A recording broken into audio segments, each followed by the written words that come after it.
Hi folks, welcome back to Math with Captain Rod. I'm going to make this video here to try to help you prepare for your Unit 2 test. So I'm not going to work out all these problems for you, that's for you to do, but I'm going to talk about how to get them started and what the point is.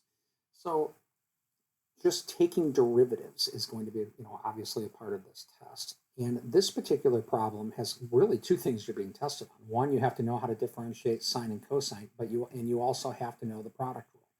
So when you differentiate it, applying the product rule, you've got the derivative of the first times the second plus, and I'm going to not finish this for you as it's your problem, but derivative of the second times the first. All right, next one here. This one can be done a couple different ways. I would probably write it like this: 4x plus 3 to the fourth over x plus 1 cubed. Now, when you differentiate this, you can apply the quotient rule. Derivative of the first times the second minus derivative of the second times the first all over the second squared. And when I say second, I mean bottom. Keep in mind that when you differentiate like this, you have to also apply the chain rule.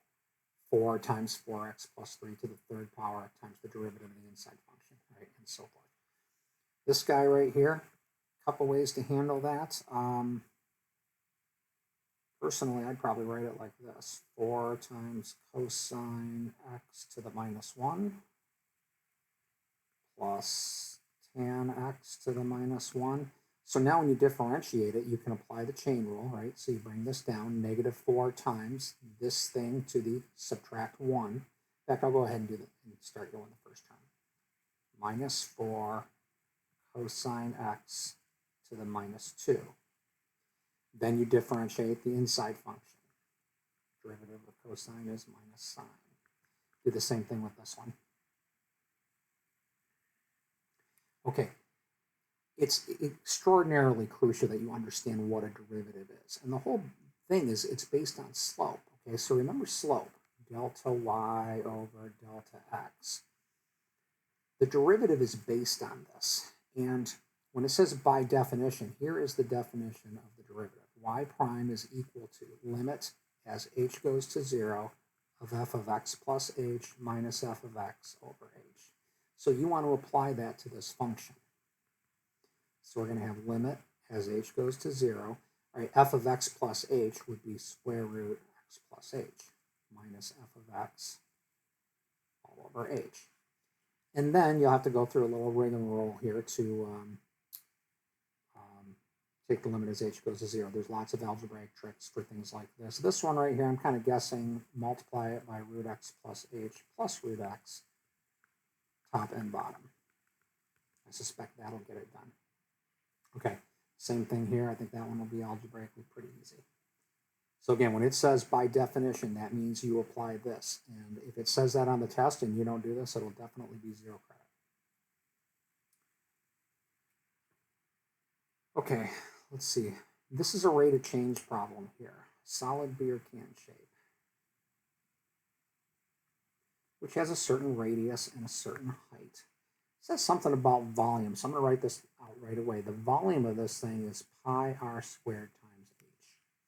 And yes, I do expect that you know simple geometric formulas for things like rectangles and circles and cylinders and things like that. And it says find the rate that the volume is changing. So if we differentiate this, right, with respect to time, that's going to be dv dt equals. And first we're going to differentiate this with respect to time. And the pi, by the way, can just be brought out front. That's a constant. So let's see, the radius is decreasing, so there is a dr dt, and the length, I guess I labeled it as h, is increasing. So this has to be product ruled. 2r dr dt is the first term times h. That's the derivative of this times this, plus the derivative of the second times the next. Okay? Then you just put in all the numbers that are given in this problem. All right, number 4. Find the linearization for the curve. That's just another way of saying find the equation of the tangent line at this point. It doesn't say anything about definitions, so I guess you're free to, if I were grading this, I'd say you'd be free to use any method you want. Start by calculating this thing's derivative. That's going to look like 1/2 times something, yada, yada, yada, and I'm not going to finish that for you. Then it says where x is equal to 7.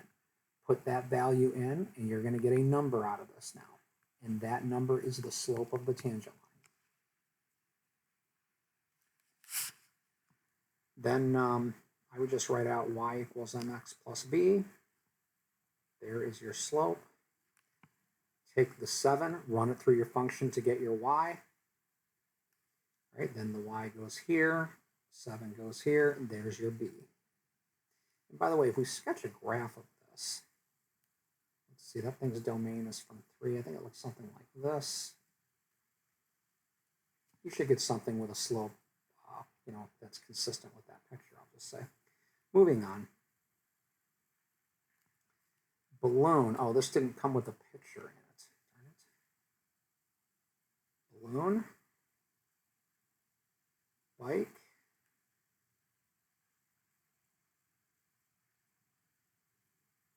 Okay, really super crummy picture. The person is moving 20 feet per second, so that's the speed of the bike. The balloon is moving down at 5 feet per second.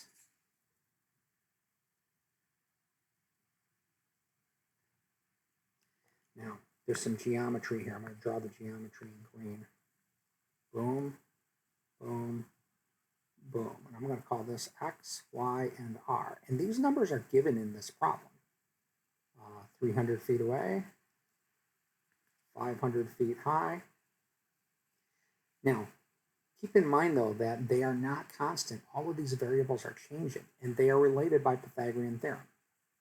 X squared plus y squared is equal to r squared. And then you go through and you time differentiate this entire equation. I'll do the first term for you. So when we differentiate that first term, it's going to be 2x dx dt. Plus, then you do this one, and then this. And in this problem, all 3 of those are changing. When it says find the rate that the distance between the balloon and the rider is changing, they're talking about that distance right there. That's dr dt. Once you differentiate this, just put in the numbers given in the problem.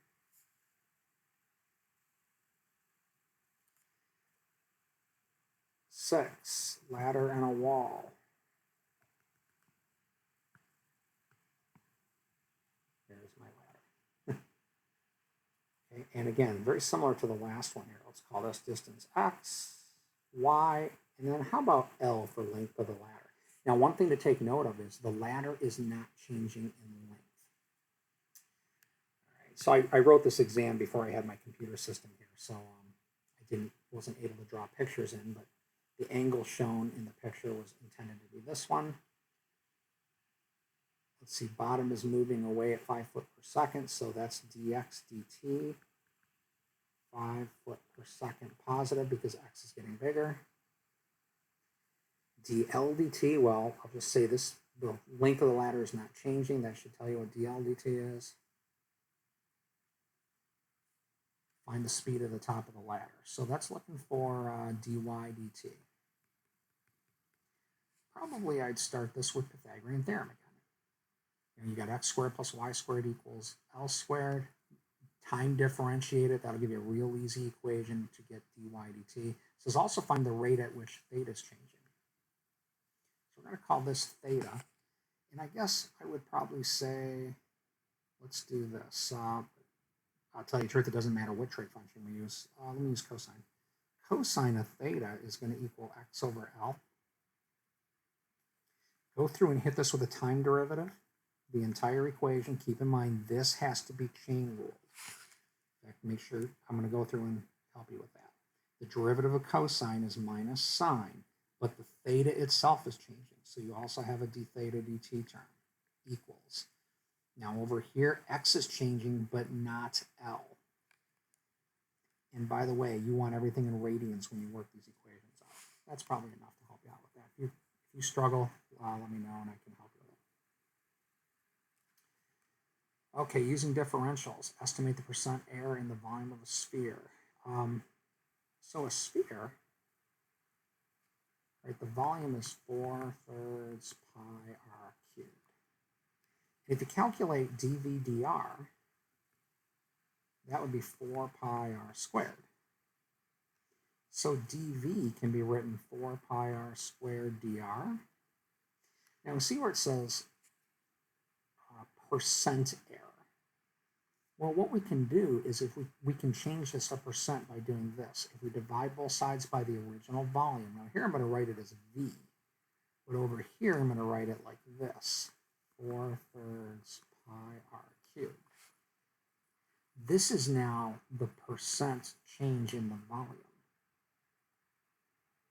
And you're going to have something over here that's going to be like a number, and then you're going to have a dr over r, and this is your percent change in r. So it says if the error in the radius is 2%, this thing right here is 0.02, and that should get you through that problem. Okay, 8. Particle moving along an axis here. So this is a position function. This says where it's at. All right, to find the average velocity, and I know we haven't talked about this stuff much. And to tell you the truth, I'm just going to leave this off the test entirely. It's not important right now. We can cover it in some other way here. So I'm just going to tell you, skip number 8 on this test. I just want to focus on the really important stuff. And that doesn't really make the cut for that. Okay, 9. This is some important stuff here. Definitely need to know how to do this. Okay, so finding tangent lines. So remember, when you're finding tangent lines, I always start with this, y equals mx plus b. And you're going to get the slope from the derivative of the functions. Now, if they are solved for y already, which most of the problems will be, that's great. If they're not, and it looks like this, then you can use implicit differentiation to find the derivatives. And I'll go through and walk through what this first one looks like. So differentiating this equation with respect to x, that first term is going to be 2y to the first times dy dx. Minus the next one is 2. Minus the next term is 4 dy dx. And then the derivative of 1 is 0. So I'll put plus 0 and then equals 0. So now, take your x and y, you put them into this function, or this equation here, and solve for dy dx. You will then have the slope, a number. And then use your x and your y to get your b. Same thing here. Let's see, number 10, find the equation for the tangent line for y equals secant x.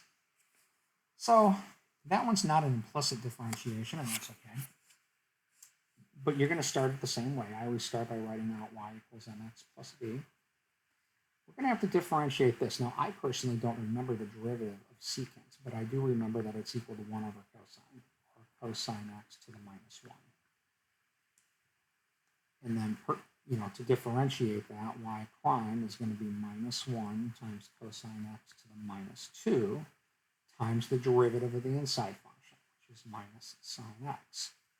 This can be simplified down. Put in this value, and you will now have the value of the derivative, which is your slope.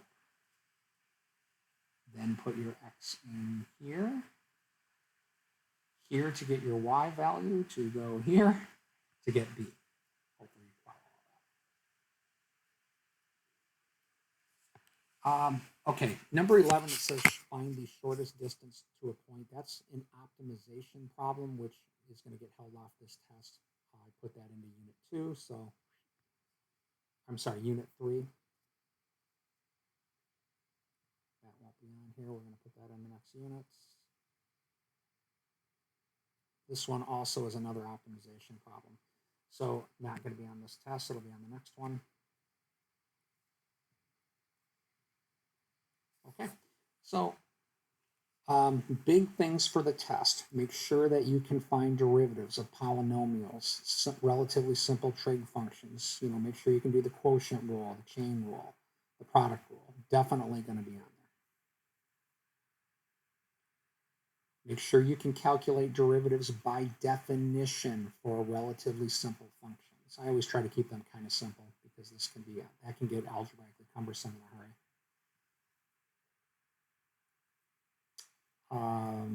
Rate of changes, right? So make sure that you can do these type of applications. Linearization, this is just a fancy way for saying to find tangent lines. Again, related rates, those will definitely be on there. You know, more related rates, make sure you look at those. Using differentials to estimate small distances or small changes. Again, finding tangent lines, conceivably using implicit differentiation. Okay.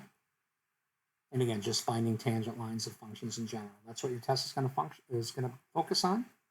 I'm sure it'll be the highlight of your week. And don't forget to get Unit 3 started. I know that it seems like it just keeps coming and coming and coming. It's part of taking calculus in an 8-week class, folks. And again, don't be afraid to contact me pretty much any day between, I'll say, 9 a.m. and 9 p.m. And that is 7 days a week. Okay. And, you know, if you try to contact me after 9, what's going to happen is I probably will just be asleep or something, and I'll get a hold of you the next day, right? Don't be afraid to use this, okay? I'm happy to meet with you. I'm happy to give you the help that you need, all right? Folks, have a great day. Study hard. Talk to you soon.